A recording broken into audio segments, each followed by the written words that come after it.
চলতি ২০২৫-২৬ ও আগামী অর্থ বছরের জন্য বাজেটে ব্যক্তি করমুক্ত আয়সীমা মাত্র ২৫,০০০ টাকা বাড়িয়ে ৩,৭৫,০০০ টাকা নির্ধারণ করে দিয়েছিল অন্তর্বর্তী সরকার। এটি বাড়িয়ে ৫ লাখ টাকা নির্ধারণের দাবি বিভিন্ন পক্ষের। তবে রাজস্ব কমে যাওয়ার শঙ্কায় আসছে অর্থ বছরে করমুক্ত আয়সীমা না বাড়ানোর ইঙ্গিত রাজস্ব বোর্ডের। এতে মধ্যম পর্যায়ের নির্দিষ্ট আয়ের জনগণের করের বোঝা বাড়বে। অপরদিকে নিজ নামে স্থাবর সম্পত্তি থাকলে তার উপর মৌজামূল্যে দিতে হতে পারে সম্পদ কর। 2 বছরে তো ইনফ্লেশন 17-18% মতো হবে, সিলিংটাকে বাড়ানো যেতে পারে। তবে সেটা যেহেতু গত বছরের বাজেটে স্পষ্টত বলা হয়েছিল যে এটা 2 বছর চলমান থাকবে এবং আগামী বছরে সেই সুযোগটা আমাদের নেওয়া উচিত বলে আমার মনে হয়।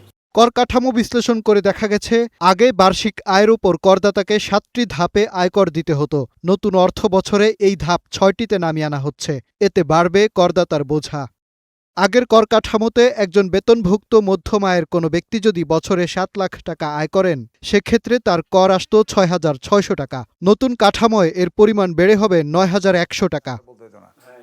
আয়কর আইনজীবীরা মনে করছেন, ধনীদের করহার বাড়িয়ে করমুক্ত আয়সীমা 5 লাখ টাকা নির্ধারণ করলেও বড় কোনো ঘাটতি পড়বে না সরকারের রাজস্ব আয়ে। কারণ করমুক্ত আয়সীমা যদি 5 লক্ষ টাকাও করা হয়, আমি মনে করি গভর্নমেন্টের বেশি রেভিনিউ লস হবে না। লাস্ট সিলিং যেটা 35%, 30%, সেটা হয়তো 35% করা যেতে পারে।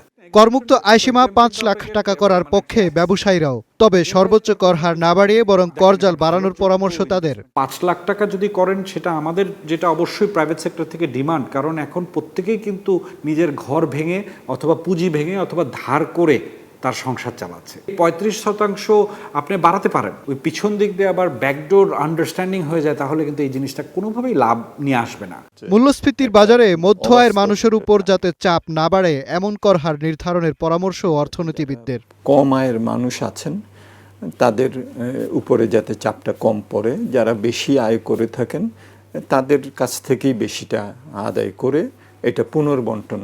অপচয় রোধ ও সঠিক পথে ব্যয়ের নিশ্চয়তাই রাজস্ব আহরণ বাড়াতে সহায়তা করবে বলে মনে করছেন অর্থনীতিবিদরা।